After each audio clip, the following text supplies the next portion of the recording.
This is the ABQ Business Podcast with your host, Jason Rigby. Each week we'll interview visionary business leaders to inspire the creative power and spirit that's in every entrepreneur. Discussing strengths, weaknesses, strategies, systems, and the problems we can all solve together for a new future for local small business. Hi, this is Jason Rigby at the Albuquerque Business Podcast.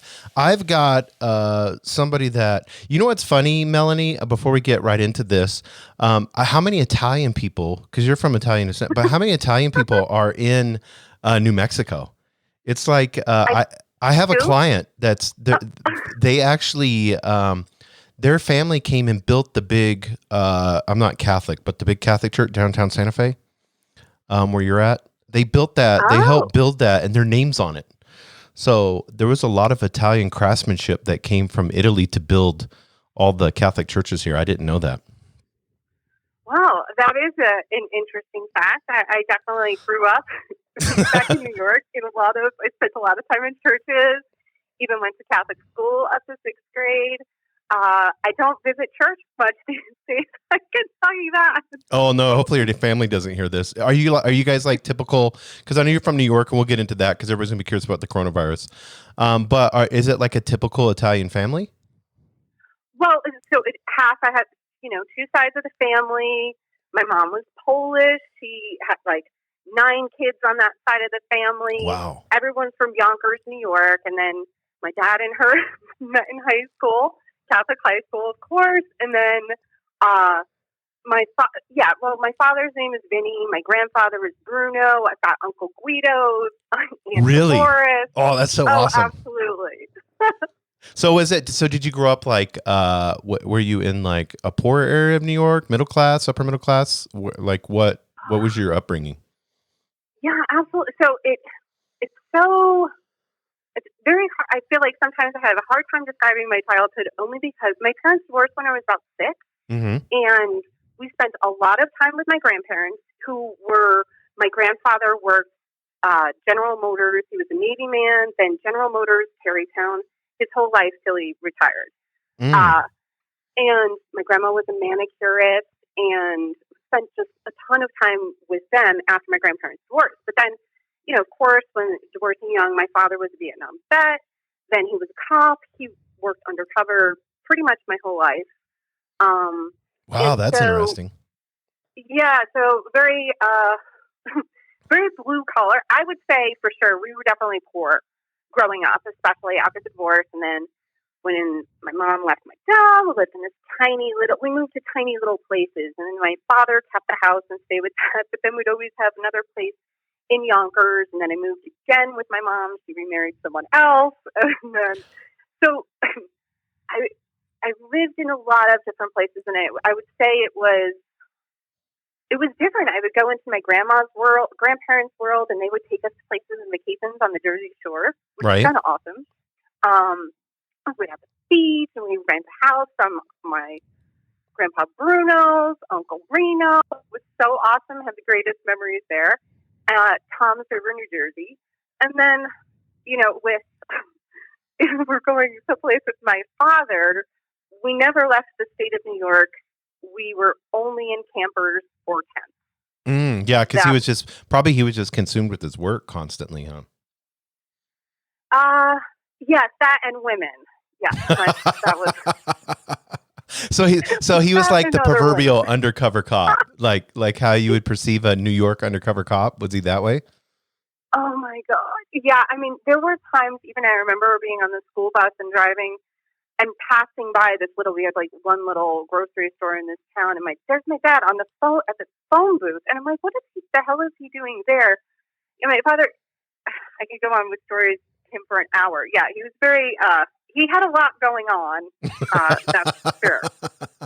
That is for sure. Oh, that's funny. So he was like the original, because they call it nowadays, like the kids call it, I'm going to use bad language here, but the kids call it like fuckboy or something like that. So he was like the original of that, like he was in phone booths talking to women. I used the phrase man whore at different times in my life. Right. Yeah. That's more of a, if you don't mind me, are you like in the 30s, 40s? What age range are you in? I'm 44. Oh, okay. Yeah, I'm 46. So yeah, man whore would be more our age group than with these young millennials and stuff. Yes, and like he, I would say too, the terms we used to use, bimbos. He really had a thing for bimbos. Like New Jersey bimbos, because I'm picturing like big hair and like tight leopard pants on. He loved it. Like, oh God, there's a country song. I like my women just a little on the trashy side. Oh, you ever heard that song? Oh yeah, that song. I still to this day, every time I hear that song, I can't help but think of Vinny. That's so funny. So are you still close with your dad, or? No, actually. So I lived with my dad starting from 13 on by myself. So my sisters stayed with my mom, and it wasn't necessarily because I wanted to leave. My mom's new husband ended up having wandering hands. Oh, so Lord. I moved in with my father. Right. And then out of necessity. Yeah, pretty much, but I didn't tell anyone what was happening, so it just created this lot of drama. I had years where my mother wouldn't talk to me. And yeah, I definitely went through some stuff as a teenager because here I was, going to a new school by myself. My father worked nights because he was undercover. Right. And he had a girlfriend, and his girlfriend had a daughter, and they were living in the house. Well, those were the live-in girlfriend and daughter. So yeah, high school was definitely, it was a challenging period for me. I went through serious periods of depression. I lived in a residential home for a little while during that period. I lived in a mental hospital for a couple months during that period. But then, luckily, fortunately, that I got it together, just realized, I think it was that, sometimes you just gotta figure out how to take shit on your own. Yes, exactly. And no one's going to, you can't expect anyone to change. And I think that was one of the most valuable lessons once I just started to, I've got to figure things out. I've got to make it work. So how can I do that? And so, I did, went off to college. I know my father wanted me to join the Army. I was like, what the fuck? The last thing I am is an Army girl, or he wanted me to go to community college. He didn't want me to leave. But at that point, I was very fortunate, actually. I had a great experience in school. An amazing guidance counselor who pretty much sat him down and was like, look, she's got to go. You got to fucking let her go. Because if she can't, if she just has to live on her own, he was very strict. It just wasn't very cuddly. Right. So yeah, I ended up going to New Paltz College in New Paltz, New York, which is about 45 minutes from where my grandparents lived. So I was able to go back there and also go back to that town and work. Maybe about an hour. And yeah, about my junior year of college. So I was paying half of the tuition, and my dad was paying the other half, and I think it was like $3,300 or something like that. And I had the previous Easter brought home my boyfriend with me, and of course, I kind of knew it would piss my dad off. Totally fine. He wasn't going to like any of my boyfriends ever anyway. And so it wasn't to his house, because my father would never let one of my boyfriends in his house. It was actually to my grandma's. But so when the next school year started, my junior year of college, and I give him a call because I went to go register, and I couldn't register for classes because my tuition hadn't been paid. And so I called him up to ask him, and I was like, no, I didn't pay. Oh my God, that was what? I thought this was part of the agreement. I'd pay the second semester, you were paying the first. Why didn't you tell me? And so he says, well, why didn't you tell me you were dating a stick? Wow, that's what he said? Yeah. Yeah, that's crazy. So from that point on, we pretty much, he was not at my college graduation. He has not. I see him at functions with other siblings, Right. or one sibling. So I've seen him over the course of the years. But yeah, no, Never. Yeah. It's amazing how people can be so caught up in their own, like prejudice or Yeah. they just are so extremely selfish that they can't get past their, and unfortunately I've seen a lot of people that are in, his type, he's seeing the worst of people every day, you know what I mean, in his job. So, the worst of, and you can get very cynical being that way, I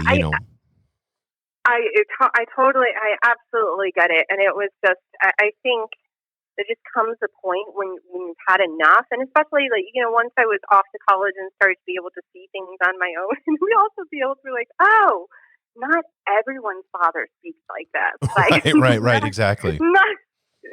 Not everyone, has to deal with these types of things or made to feel these certain ways. And so so was your grandfather probably the most stable man in your life? Absolutely. He was, I still think of him to this day. I just think I always used to run and jump on his belly. He had this huge big belly, and he had the guinea shirts on all the time with all that chest hair and the gold cross. Oh yes, yes. Grandma Bruno was the epitome, and it was actually, it was devastating because he was the best man I'd ever known, and he actually did pass away in my senior year. So yeah, he was pretty much the only person who had any influence also on my father, or that my father would listen to. So with him gone, it was sort of oh. So did you end up? So you're in college. You can't pay for college. Your dad decides not to pay for it because you're dating something he disapproves of. So what happened there? Did you have to just get out of college, or? No, I can tell you so many years down the road. I definitely can tell you. I think, of course, I was going through a little rebellious phase. I was also definitely, I didn't recover from my upbringing right away. So I was working as a waitress as well, but that wasn't enough to cover everything. I did take one semester off, and then I ran drugs part-time while also waitressing when they saved up enough money. Yes, there's a lot of, I was shocked. So that goes on very frequently. I am shocked at how many people substitute their college money. I was talking with a group of college kids the other day, and these are all 19, 20, 21, 23. And they were saying about, there was only, out of probably 15 of them, 2 or 3 of them, sell drugs, like just marijuana, basic stuff like that. But I was running pounds. I was the perfect cover because I'm this white girl. And, right. So I take the bus or the train, or sometimes I drive my car and I go into the city and I put on a backpack and pounds of this stuff, or mason jars full of ecstasy, go down to Long Island. That was where our connection was there. And then bring this stuff back to the college town. And yeah, it was the fact that nothing happened. I mean, I'm just still grateful to this day. Yeah, but I mean, that seems like that kind of corresponds with what, okay, here you are, you're in college, you need to get money. You have, waitressing is not doing it enough. You had a promise from your father, who was, not the best, telling you, that he would support you, and then he can. And so now there's just desperate measures. So this is the best way that I can make money. So did you finish college? I sure did. I actually, I finished with a double major, and then I went on to, I even went to grad school, because when I did leave New York actually after college. I actually was like, I've got to get the fuck out of here. Right. If I keep this up, this is just not going to be, it's just not going to be, I knew it wasn't the life I wanted to live. And so, my roommate at the time, this girl Michelle, her boyfriend was living out in Denver, And she was going to drive out there. I'm like, oh my, I've never been past fucking Ohio. But you know what? I'll go. I'm going. Oh, that's so, awesome. Threw my cat and some of my belongings in the little Jeep Wrangler. I had like $900 and just drove out to Denver, and like was just blown away by seeing those things like tumbleweeds for the first time, and bathrooms where there was spray cologne and. You know what's interesting though is how many people could attribute something that's happened great in their life by having the $900, taking their pet, throwing it into their vehicle, and just taking off. There's something about that. It's definitely. I feel it too. Of course, it's times when you're struggling, and struggled with money on and off lots of different times in my life, but it's so hard to see your way out of it. But at the same time, looking back, I'm grateful for all of that and all of it, because it certainly made me more determined, and the way that I am today, that I work for things like happiness and positivity, and I don't take anything. I don't take it for granted. Yeah, in any way, shape, or form. I was listening to a podcast today, and he was talking about that money is just an exchange of value that you're giving someone else. But he said it's even more than that. He said he didn't start making money until he put happiness first. And then, once he put happiness first, then that passion and giving value and serving others turned into, a very successful podcast and website that he has. So it's just interesting. I mean, when you said the word happy, so I don't want to skip ahead, but I want to kind of stay on this topic. So happy, what was there like in this moment? Like, were you extremely happy when you moved to Denver? Was it like a new lease on life, or? It definitely was. I was going to turn around within like 2 weeks, because I was still had too much New Yorker in me, and it was pretty much like, what the fuck are people smiling at me for? Like, what do people keep holding the door? Why do people keep saying hi? What the fuck? And I had all that attitude, and I had recorded myself on the drive out, so it was funny because I had this, like, I still had the, like, more of an accent, like the dog, the cat, the coffee, all of that, like, just funny to listen to. But then, luck had it. I met a boy, and, so that was my boyfriend for a little while. He kept me there, and then I just ended up falling in love and with the place, with Denver, and I got myself a temp job. I just started to apply at temp agencies right away, got a temp job, and just started applying because I wanted to. I knew no matter what, I wanted some sort of job at a university so I could get my graduate degree, because I'd heard that, they had all those programs, like you could get tuition for free if you're working at the place. So that was what I did, and I was just insanely fortunate enough that I got a job at a nonprofit that was housed at the University of Denver. So I ended up getting a slam-ass education, and I worked with the greatest bunch of people. Great work experience. I was there for about 3 years. So isn't that amazing how everything just kind of like started falling into place? And then, so that was a good time in your life, compared to what was going on, all the bullshit that you went through. Once you got to Denver, you met someone, whether that worked out or not, whatever, but you were able to, you were empowering yourself and getting education and working, and the people around you were positive. Yes, the people, that was what the big switch was. Like, I definitely remember I got my mattress from an alley and just put one of those plastic bag coverings around it. Like, all of the furniture, I was just pulling furniture from the alley. I didn't have anything. Like, what the hell are you supposed to do? Right. Like, yeah, exactly. And then I worked at one of these temp jobs, and they were so nice. They were like, oh, we have some of this office furniture in storage. So then at one point when I moved into and finally got my own little apartment, it looked like office furniture with my mattress on the floor. Like, the first time I replaced that mattress, though, was like, it's like tears in your eyes. Mm-hmm. You couldn't be more proud, because you're like, you knew what you could do, but yeah, for sure. Yeah, that's awesome. So you are in Denver, you obviously graduate, and then from there, how did you make the shift from Colorado to Santa Fe? Oh God, So even though my graduate degree was in technology management, I did not go into that. I bounced around a little bit trying to figure out what it was I wanted to do.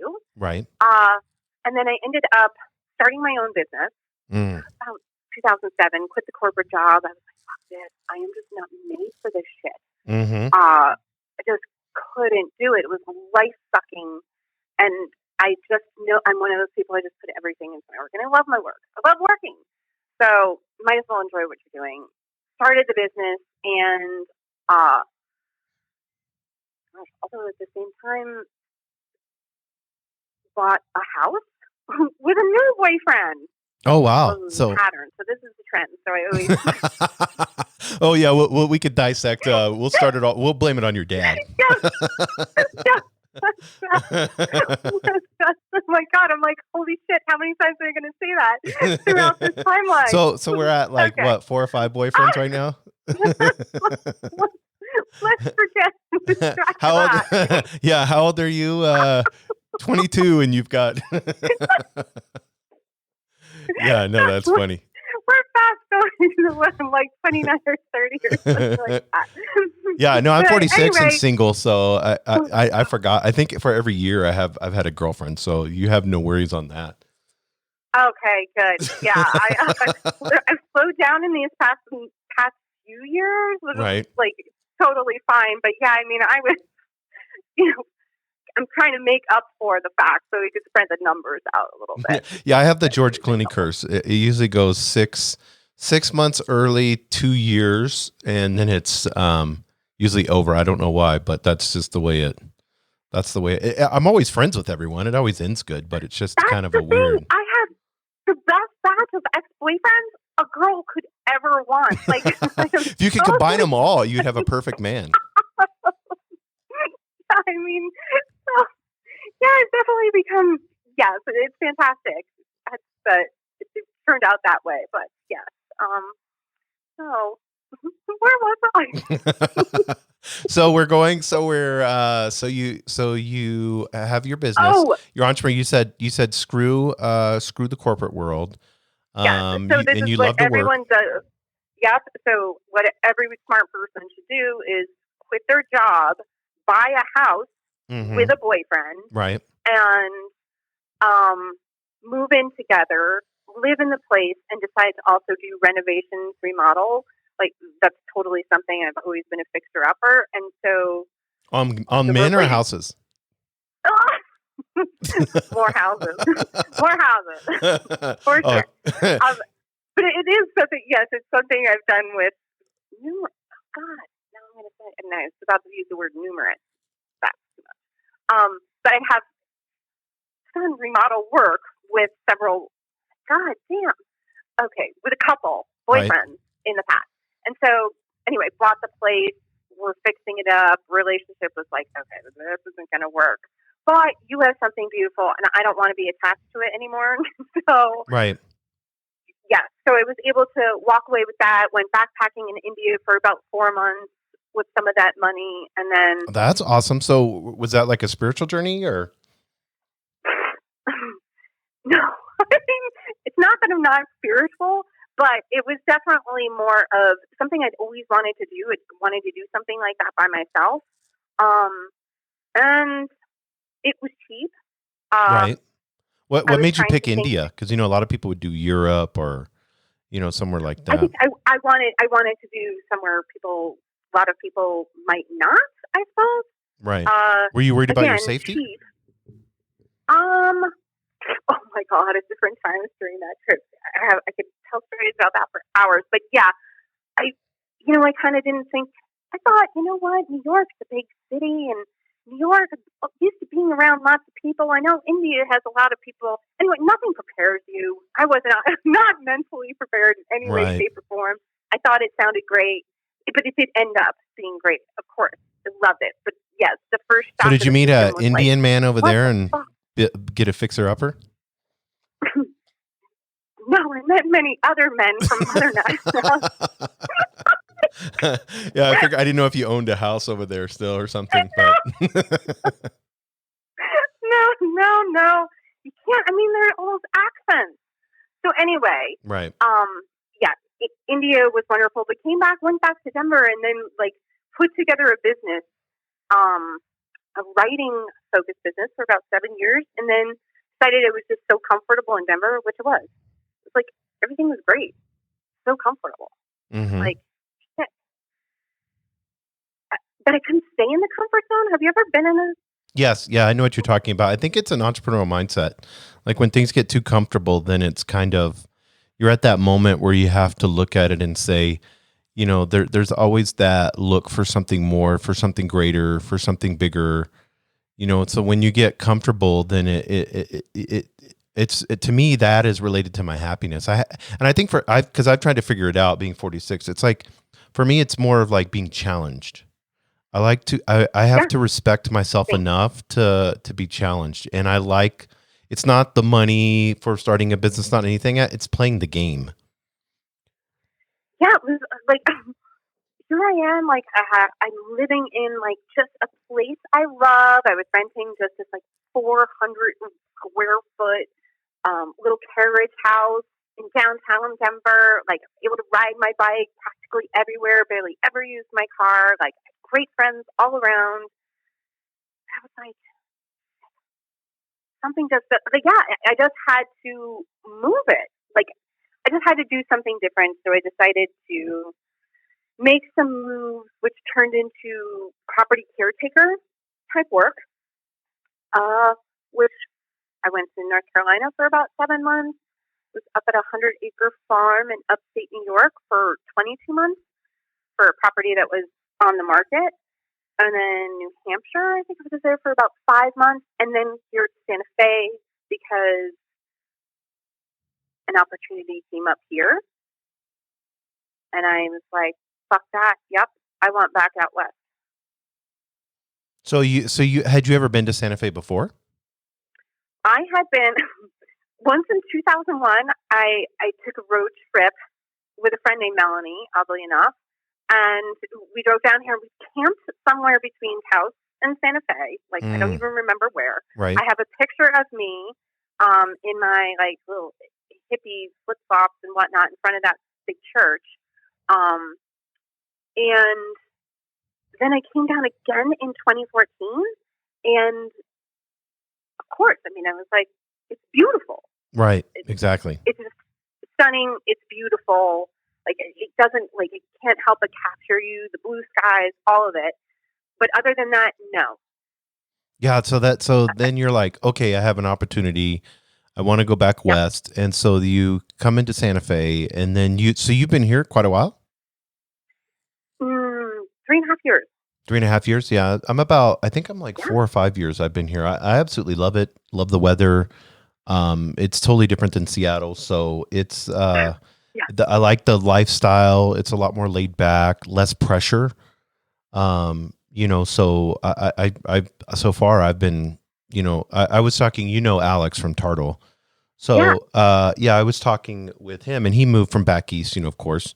Yeah. And he's just like, they're absolutely just the sun and how laid back it is. And you can like breathe and think. To me, that's kind of how I look at it here. Is I can take the time to breathe and think. It's not go, go, go, go, go, do, do, do, Well, I may have, I think the go, go, go just follows me wherever I go, go, go. Right. That may be part of my problem, but I definitely I had always thought I'd want to go back to Denver, but I visited Denver a couple of times while I was back on the East Coast after I had left, and it changed so much after legalization, which was right around the time that I was leaving. Costs went up, like my neighborhood bars, all those like things that were quaint were no longer there. I was like, oh my God, I don't think I want to go back there. Yeah, it's interesting when you go back someplace, and then it kind of puts that in your head. It's like you want to, and then you go back, and then you're like, no, I'm not into that. Yeah. It's things have changed, and that was an old part of me, and I don't want to go back. Yeah, for sure. And then, I mean, I've fallen in love with this place, like 110%. I think my first couple of years here were definitely pretty tough in thinking like, gosh, am I going to be able to make enough money right to because of course, then I moved out here and I make the decision to, because I was still able to do my writing career in all the different places I was living. I worked remotely. But then when I got here, I decided I don't want to do that anymore. Like, yeah, let's just throw away the business you built for 12 fucking years and do something else. Well, what do you want to do? I don't even know what the hell I want to do. All I know is I don't want to be in front of a computer screen the amount of times that it was in my writing career. Like, that was pretty much it. Yeah, you needed a break. And so you're in Santa Fe. You've been here for 3.5 years. And then something begins to happen. And I know we just heard the story of your life, but you have this desire to share stories. And this is on the business side of the podcast. This is what we're going to get into now. But you start something that is amazing. Can you explain it and tell everyone what it is? Yeah. So I started Kick-Ass Entrepreneurs back in, January 2018. And it started with some great supportive friends who were, okay, so really, when I first moved here, first couple of months after settling in, I didn't know anyone. So I started going to some meetup groups. And one of the first ones I went to was called Startup Santa Fe. And so it was, there was an entrepreneur there, the owner of Raleigh Farmhouse Ales, talking about his business. And I was like, this is so great. And I ended up meeting these bunch of people who are also entrepreneurs as well. And I'm like, this is fantastic. Also great because they are my closest friends still to this day. We just happen to be sit next to each other on the bench that day, which is fantastic. So when that meetup group started to fade out, I was like, oh my gosh, are they not doing it anymore? So I actually reached out to the person who ran the group, and he said he wasn't. And I thought, well, shit. I really liked hearing stories, and so I just set it up a little bit differently. I was definitely encouraged by other friends. Some people discouraged me. They were like, why the hell would you want to put your time into that? Bullshit. You'll get the same 5 people coming. Like, why bother doing this? You're not even getting paid. Well, okay, you know what? I'm new to town. I love going to new places. I love supporting business, and I love hearing stories. Exactly. So this was just really me going to different venues, different places. I think the first one was El Callejon. I'd been there once on a food tour. I love their tacos. I love their stories. And so the food tour owner, who was also ended up to be a friend of mine at that time, his name was Joe Griffith, and he has a food tour company, Wander, New Mexico. It's actually expanded now into Albuquerque, but he was my first entrepreneur storyteller. Because, at that point, I was just, got to start with something. So might as well start with my friends. And it was fantastic. So people came, they schmoozed, then gave the venue owner, Leanne of El Callejon, about 5 to 10 minutes to tell the story of the venue, which was also very interesting because they had just reopened. And then Joe talked for, 20, 25 minutes, and people there were able to ask questions. And at the end, this was only about 12 or 14 at the first one. And people seemed to like it. And so I just kept doing it monthly. And then now it's at the point where I have a list so long of entrepreneurs where other people are actually recommending, have you asked this person to tell their story? Or entrepreneurs themselves are coming and saying, I'd love to share my story with your group, and I have a list of venues where I'm like, oh, that's opened recently, or heard about great things about this one, like, let's go check it out. And it's just fantastic because people attach to story. And Yes. So now, and we had our biggest crowd, Simply Social Media, which is Caitlin Jenkins and Amy Tischler. They're absolutely fantastic. There were over 65 people at their Kick-Ass Entrepreneurs, which was in February. So and I call it Entrepreneur Story Time as well. Yeah, and what I like about it is you've come in and you've kind of, because I've seen pictures online I haven't attended an event because right when Alex introduced me to you, and then I went online and kind of did a little bit of research and stuff like that and saw, but it just seemed like a really laid back environment. There's drinks Completely. involved. It's not early in the morning where you're having to drink coffee and people are exchanging business cards. So, It seems just yeah, more like a cool laid back storytelling time, not a pitching time. yeah, absolutely. And it's definitely something I've had to make decisions about as I've gone along, but I think I've figured out what has worked, which is, of course, because people ask me, can I make an announcement at this? Can I? And no, no announcements other than like our sponsor. So I do have one sponsor. Oh my God, yay, John Mertz, Santa Fe Innovates. I want to just thank him because he's the one person that stepped up. And Santa Fe Innovates is going to be a new social enterprise business accelerator here in Santa Fe. So it's very exciting. But Oh, that's cool. yeah, so if he has anything to share, I'll let him share at the event. But other than that, no, it's like I don't want anyone else. No one's talking else about their business except for the venue owner for a short period of time, and then the entrepreneur storyteller. It's their time. Like, let's hear them tell their story. Right, exactly. And that's what it's based off of. It's sharing a story and then people kind of getting to know each other and talking, and then those Naturally, one-on-one yeah. conversations can be, Yes.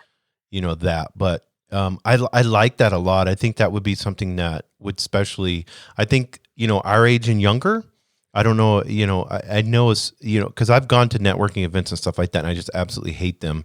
I hate to be mean that way, but I just don't like the whole idea. It's like there's just 10 people sitting at one. I don't like to eat breakfast, and greasy breakfast sounds horrific to me. And I don't get up that early unless I have to. I'm not getting up at 7:00 in the morning. You know what I mean? Or being someplace at 7. My brain's not even working by then. So, to be able to have an opportunity where you can have, some local craft beer, chill, relax, Yeah. have a conversation, drink some wine, whatever.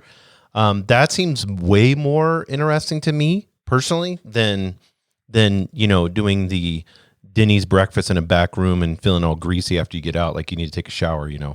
So Yeah, I had done, of course, there's been so many of those, like, breakfasty where people are passing their business cards, or, when you go around the room and everyone's making introductions. And I never, of course, I've met some great people or whatnot, but it just wasn't something that got me with a good feeling. It's so awesome to look around the room. You're like, oh, so many of these people, like some of them have met by coming here or just becoming better friends. And it is it's the one requirement I have when I'm going to places and thinking about places where I'm going to have it. It's like, you've got to be able to serve alcohol. And I understand it's not everyone's thing, but right. it's enough people's thing. And here in Santa Fe, a lot of networking business gets done after hours and Right. just over a glass of wine or a pint of beer. And so we can go without food, but I'm always putting my write up, grab a bite beforehand or whatnot if they don't. But yeah, I think to me, it's as much about the venues too, also going and bringing people to different places. Right. Yeah. Like, So I've heard that's over something. and So you're over. going to like, because the last place where I saw where Alex was at seemed like a cool bar. It was like a really cool. Yeah, the low and flow. Yeah. So I mean so you're looking at that, trying to see where like what a cool venue would be, and then from there setting it up, and then you have So are you like using a Facebook group, or what are you doing to announce so that people know when they can? Because after this Corona stuff is over, let's talk about that real quick. Just real fast, because I brought that up because you're from New York, so you've had family members or people that that have had the Corona, and some have gotten over it, done, and then you've heard of a couple stories where people's passed away, but your family and everybody, for the most part, is safe. Where your family's at in New York. Yeah. So I'm very fortunate. Luckily, everyone's just hunkering down, big time. Yeah, they're staying at home, and only, like you had told me before the podcast, Yeah. they're just getting deliveries. Like they're not leaving their house. Pretty much. Yeah, I had like a couple of my cousins with kids are taking them out to parks, but everyone's insanely vigilant. They're wearing face masks even if they're going to the park. But other than that, yeah, almost everyone's even getting all of their groceries delivered, even if they're waiting 4 or 5 days a week to get things delivered. So kind of wild. Yeah, that seems, because that's the epicenter here in the United States. Seems started in Washington State, where my family's from, but no one got it. Everybody was safe there, and then it seemed like New York just got hit the hardest. So are you doing anything? I mean, I've been, I don't know, I don't know what to make it. I'm fairly healthy. I work out all the time, so for me, I normally don't get sick. Maybe I'm practicing social distancing, staying at home majority of the time. The only time I do leave is if I'm going, like, I'll go on a hike, or I go to the park, stuff like that. I just can't stay because I got to do some type of physical exercise, running or hiking or something. Have you done anything, or are you pretty much staying at home? Or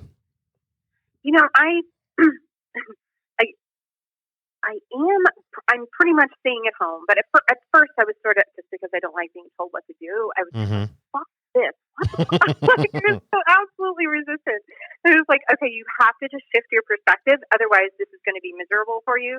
So then I came up with my project pandemic list, and like, I put all sorts of things that I feel like I never have time for, and quite frankly, and it may sound even insensitive to say this, because I'm insanely grateful during this whole thing, because I'm able to spend time on things that I don't get to.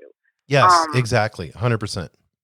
Yeah. It's kind of, and I guess this does go to that entrepreneur mindset where I want to expand and I want to take kick-ass entrepreneurs to other communities. I do not have the time to, like, I want to document all that I do so that I can train people in other communities to do this. And it's like, who the hell has the time? So yeah, you got to basically create out systems. Yeah, exactly. So, but during this time, that's exactly what I've been doing, which is amazing. Like, coming up with all that, I got my Adobe InDesign classroom with a book, because I'm like, I want to also make this have the look and feel of the coolness and the fastness and the funness of kick-ass entrepreneurs. Right. So I was like, I might as well teach myself InDesign. Yeah, no, that's awesome. Yeah, yeah, because that's something, that's something that you have to look at and say, okay, if I want to take this, not only to New Mexico, but I want to take it to the nation, then I'm going to have to, and we had talked about that, because it intrigued me when I first saw it, and then I was like, I probably would go to something like that. And then I was like, too bad it's in Santa Fe and, like, an hour away. And then I was thinking, like, oh, that'd be cool if one was in Albuquerque. I'd probably attend it, and then, to me, it seems like it's something that you've kind of hit. I love the name. I love how it is. Hey guys, Jason here. Want to take a quick break in the podcast to share with you a little bit about our proud partners and what that means for Albuquerque and Albuquerque business specifically. We have different levels in our sponsorship. We have our media partners, and that's 99.9 The Beat. It's Albuquerque's old school and today's R&B. You hear me talk about that all the time. If you're a business owner, stream 99.9 The Beat. You're going to love it. It's a great way to share something that everybody loves, and that's like 80s and 90s hip hop. It's a not-for-profit, minority-owned radio station here local in Albuquerque, helping the art of music. We also, our other media partner is ABQ Live Magazine. If you're at a brewery, if you're anywhere in Albuquerque, look for it. It's ABQ Live, the magazine.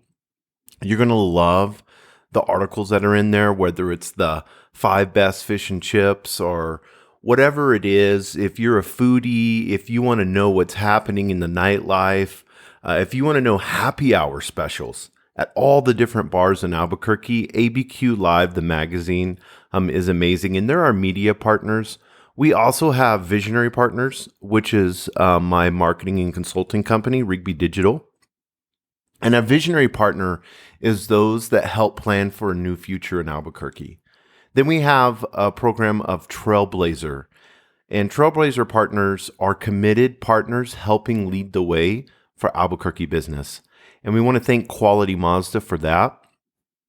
If you're looking for a new vehicle and you haven't seen the premium features that Mazda has, you can get everything that you would think in Mercedes, BMW, Audi. You can get that in a Mazda, but almost half the price, guys.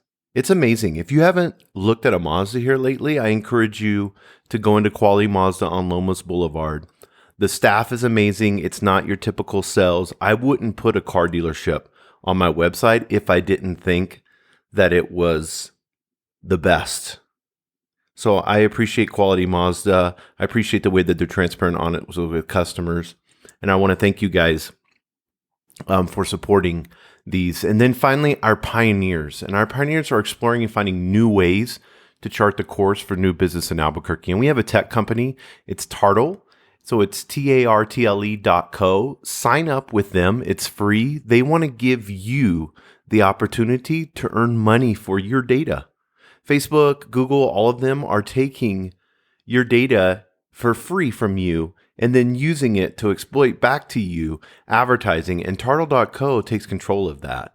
So you can sign up. It's free, and it's free to earn money, and you get paid for the data that you use online. So I want to thank our visionary trailblazers and pioneer for supporting and championing local business here in Albuquerque. So I'll let you guys go back to the podcast. Thank each and every one of you for listening. And we're back with the Albuquerque Business Podcast.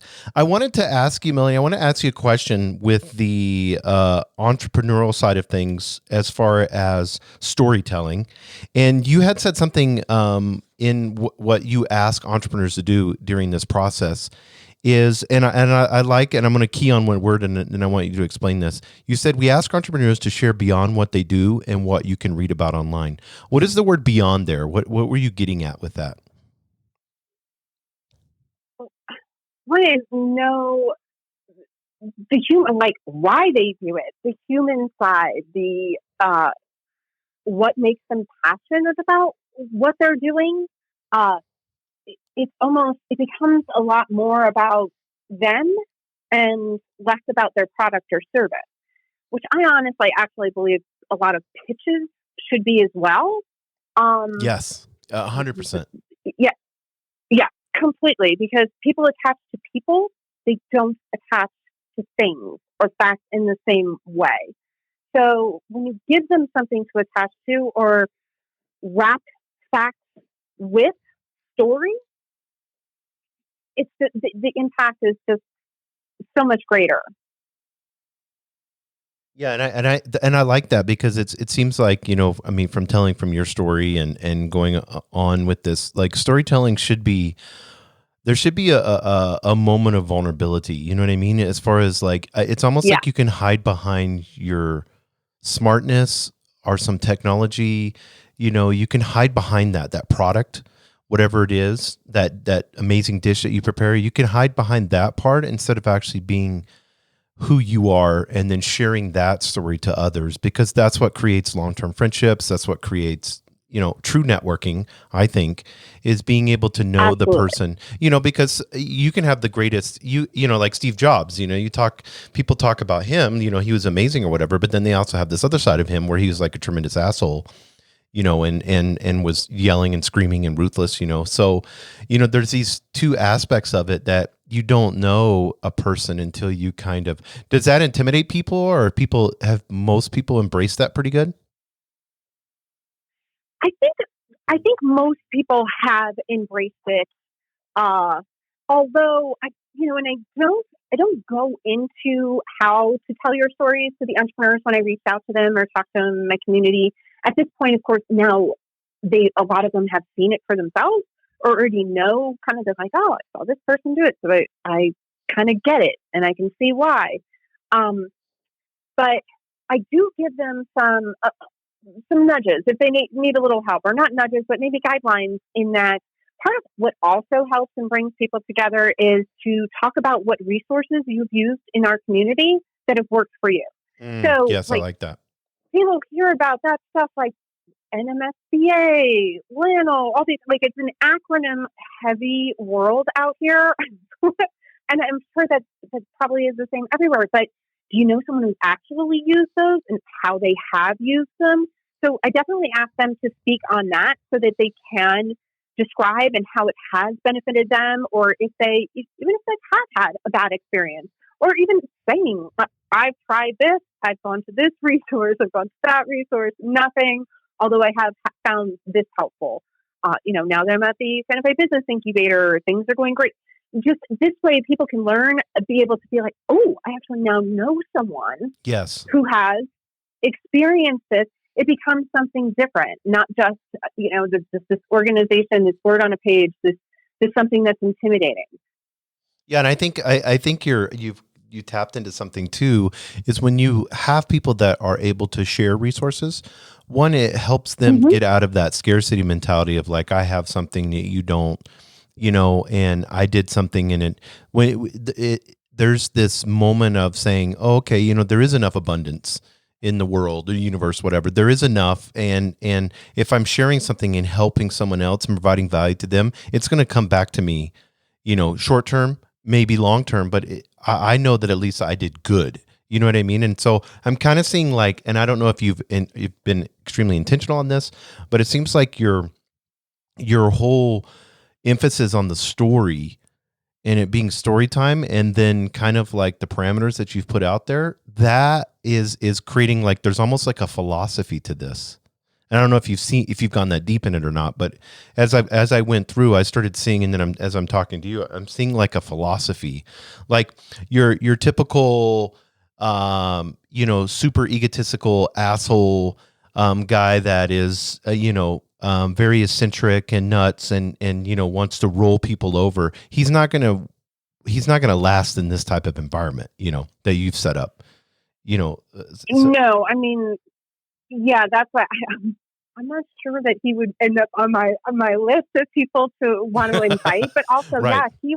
if he were up there speaking, I can't see people would end up liking him. I can't see, I know that even at times I have, there's been times where some of the crowd has gotten a little testy or maybe asking questions even in a way I'm not necessarily comfortable with the storyteller, and I might like guide them in some way. Maybe you're trying to say this, or maybe you can turn that into a positive. Right. Yeah, because the Q&A part is people don't do that enough. The Q&A part, I think it's extremely important because that's going to absolutely, because a person's, their perceptions are reality. So if somebody says something and it comes off in a different way, they could be perceiving this person slightly different. If they feel the freedom to be able to ask a question with the concern of what they said, then that person has the opportunity to shape that narrative and change that dynamic, Yeah, absolutely. And I think it's almost like it should be called like QA and help, because oftentimes too, some of the people in the audience, they may say, if the entrepreneur speaking about, I'm at the stage now where I need someone to help me with TikTok. And someone in the audience might know, like, someone with, so that's their chance to too, like, we should talk after this because I know someone, or, I'd love to talk to you further. I'm about to do my launch on Indiegogo. I'd love for you to help me. Like, what made you choose Kickstarter or Indiegogo? Like, those types of things. So, and then, because we have a little bit of schmooze time beforehand, usually about 25 minutes, and then we usually have about 30 minutes of schmooze time afterwards. So that's why it is a 2 hour. We do it from 6:30 to 8:30. But usually the storyteller is done. It's completely done by 8. And it gives people plenty of time. It's just been fantastic to see, because now I'm noticing, I'm like, what the hell? I'm not leaving till like 9:15. I'm like, why is everyone staying so late? Like, yeah, exactly. Because, well, I mean, you're creating community. So, when you're creating community and there's this vulnerability and genuine, sharing like that, then people are drawn to that. That's why I think your model is very powerful. Yeah, it's like, I mean, it is. I think it's been fantastic, and I'm obviously surrounded by just some amazing people who've been really supportive here. Obviously, my sponsor, John Mertz. And, I work with Sean O'Shea from Hatch Forum, so I'm a consultant with him. And I met him when I went to the incubator. I told you I quit when I was like, I'm done with this fucking writing business shit. And I had a couple of business ideas and I wanted to vet them. And the incubator had this business vetting program called Runway, and Sean was working there at the time. And what's fucking brilliant, this guy. But we're also, I speak the way I speak. And Sean, his vocabulary is very different. We're just two of the most different styled people, Right. probably you'd ever meet. It's amazing. I went and worked with him on vetting these couple of business ideas. 3 years later, we're actually really good friends. And now I've started working consulting with him. And it's just fantastic that doing this and having support from someone like him, and he chimes in with me often, and he's able to see it from another side to say, here's where I've seen, this is what you're doing differently. And to position it in a way now that I'm trying to put it out to other communities, and of course, I've got to start to apply for funding and all of that, which, it's not fun. And it just takes a different skill set. So to have support like that as well, and a different brain to look at it, I just feel incredibly lucky.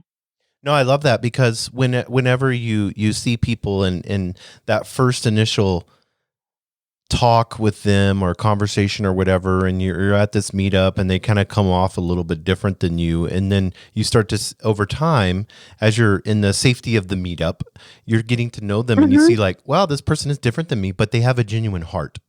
They're a genuine person. Okay, well, I can roll with this. You know what I mean? Because this person is a good person. So I think the meetup provides that. If people are consistent with it, it provides the access to people that could help and support, mentor. I just think it's a great thing. So if somebody wants to know more information, maybe they're here in Albuquerque and they're an entrepreneur and they go up to Santa Fe pretty frequently, or maybe they're in Santa Fe. How is the best way for them to get a hold of you, to learn more? Because I know you're on social media. What's the easiest way for them to find out information? So I'm on Meetup, Facebook, and Instagram, Kick-Ass Entrepreneurs. Okay, so they can just type in Kick-Ass Entrepreneurs and you'll pop up? Yeah. I have developed the website Entrepreneur Storytime as well. And so that lists all of the events and the past storytellers we've had. I mean, which is fantastic. We have some amazing entrepreneurs here in Santa Fe. We also, so I have the one that I have scheduled next, Be Public, fantastic. Edie and Jonah, two of the co-founders there. So they've decided to, or been willing to, have this on Zoom. Oh, awesome. For Thursday, May 7th. Yeah, so we are typically the first Thursday of every month. And so I did cancel the one in April when that came quickly. And we had moved it to May. And I thought, you know what? I'm not sure if we're going to be open or not. We're willing to do it on Zoom. So we're going to try it on Zoom. We're just going to do it for an hour. But this way, at least we can kind of keep up the momentum. And I can't wait to get everyone together in person. But I think it's wonderful. And they're going to tell, they have a great company and they're going to be able to tell a fantastic story. Yeah, that's so awesome. Everybody have to bring their favorite drink and attend the Zoom. You also have a MailChimp. Oh, yeah. I've been seeing that. It's funny. I've been seeing my friend he's been doing a lot of Zoom every morning with his company, and they've been doing like different hats or different outfits or costumes. They have a theme meeting that they've been doing. So I think that's kind of funny. So you have a MailChimp newsletter too? Yeah, absolutely. So on the website, entrepreneurstorytime.com, on there you can subscribe to the newsletter, which actually I think I'm scheduled to get that sent out sometime here in the next couple of days. And that I typically only do it for announcements for events. So it's usually only about once a month.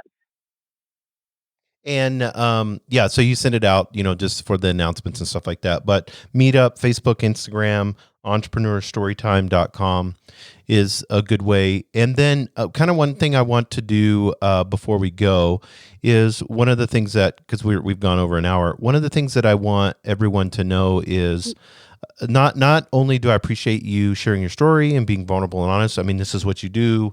It's story time. And you shared your life and, what's made you, and I really appreciate it. And I think a lot of entrepreneurs will relate to that. They'll listen to your story over anything that any facts or logic or anything that we say. And so that's why I'm so glad that you went into the story of your life, and I appreciate that, into the story of you starting this. I think this could be, and I'm luckily for COVID-19, I think this could be something that could be nationwide. And I know you're setting up the systems and stuff, so I encourage you to continue to move in that progression, because this is needed. Entrepreneurs are a different type of people. I would say they're a small percentage of the population, and they need the ability to be able to communicate in a safe environment with other people that understand what's going on in their head. Because the brain of an entrepreneur is totally different. They're not. I mean, we saw your story, and I have a similar story to yours. When you look at, and I don't know if it's the struggle, that makes an entrepreneur, or the fucked up shit that goes on in your life when you're younger. Because I know a lot of entrepreneurs that are that way. That's had some pretty bad stuff go on in their life, but it's something that drives and motivates us to be different and unique, and a lot of times we don't have the opportunity to open up. And so I think by having this in this safe environment where people can share stories, where people can feel a belonging, that's, you moved around a lot. I've moved around a lot. Entrepreneurs move around a lot. So it's very rare to have a community, where you can belong and you can meet people and become friends. So I want to thank you for establishing this. And I hope your dreams come true and this gets across the nation, because it can dramatically change entrepreneurs that are out there that need people, they need this. And so I just want to thank you and commend you for it. Well, thank you so much. I am a little afraid. I'm like, oh my God, I overshared. I don't know how how the heck I did that, but no, not on this podcast. Get over my fears. No, it's awesome. No, people relate. You'd be surprised. So I've shared like really personal stuff that's happened to me in my life. And that's where people will DM me on. I think that's why I felt so comfortable, because I've been listening to your podcast now for a while and really love it. And what your guests have shared, what you have shared. And again, thank you for your service. I know you're also, sir, you were Marine, like all of these things. I'm like, I feel like I know this guy. And I love that. And that's part of the reason why I was like, oh my God, I really want to be on this. I'd love to be on this guy's podcast, because he's real. Right. He's a real person. Yeah. And I think that's what we both want, and that's what I want in this, because I do the same thing. I don't make any money off of this podcast or anything, but it's just the ability to be able to take something like New Mexico that has so much potential and has been beaten down for so many years. It's like we're in this beginning stage of, and I hate to say this sounds horrific, and I've said it before, but there's been the select few of people that have controlled the state, and that is moving past that point. And as we get more entrepreneurs that come into the state and take residence and build and have influence and get into, the systems that are here in New Mexico, we're already seeing it, but the changes are beginning. So the select few that used to control everything, that's not happening anymore as much. I feel like there's just, even only in being here for 3.5 years, I feel like there's just been a really positive energy shift of recent, maybe the last year, maybe even less than that. But that's a little heartbreaking for me, or a little sad for me, just with the whole COVID and everything shutting down, and you just think, oh no, is all the momentum lost? And I want to cry, because I know what it's like being desperate for money. Like, I've been there, and just all those thoughts go through. But I am really hoping to, all we can do is get out there and do what we're made to do to the best of our abilities when we can. And I mean, I would just love to be able to bring this into different communities, and first start here in New Mexico, and then take it nationwide. We have this alumni network of kick-ass entrepreneurs across the country, like these little pockets, and really people. It's really just people helping people, having fucking fun. Yes, exactly. Yeah, enjoying each other's company. Yeah, that's what I love. What you have in your you give me a one sheet of paper, and it said, "We have a hell of a lot of fun while building social capital." Yeah, kind of do. And yeah, feel very lucky. Yeah, that's perfect. Well, hey, I'm blushing over here. No, that's perfect. So everybody go to entrepreneurstorytime.com. That's your website. And then your Facebook, Instagram, and Meetup is all Kick-Ass Entrepreneurs. Yep. And perfect. And if you know of any companies that have amazing story, let me know. You can give them my email or whatever if they'd like to be on the podcast, and we can work it that way too. I'd love to be able to do something with you on that if they want to get their story out. We've been getting, it's been the last 3 months and I know this month and the month before that we've like been doubling our downloads. So I didn't think here in Albuquerque we'd get as many, like we'll get 6,000, 7,000 downloads. And I didn't think that would happen in this small of a community. So I'm just appreciative of everybody getting on board. And I want to thank you, Melanie, for doing this. And everybody go to entrepreneurstorytime.com and have fun, Melanie, with your COVID-19 building systems. Thank you. And thank you so much for doing this with me today and for doing what you're doing. Obviously, we do what we do because we love it. But thank you. Yeah. Thank you, Melanie. So have a great day. You too. Thanks. Bye. Bye. Thank you for joining us on the Albuquerque Business Podcast. And thanks to our sponsor, RigbyDigital.com. Make sure to subscribe and share. And go to abqpodcast.com. Get show notes, resources, and links to everything we talked about today to help you navigate your journey as an entrepreneur and business owner.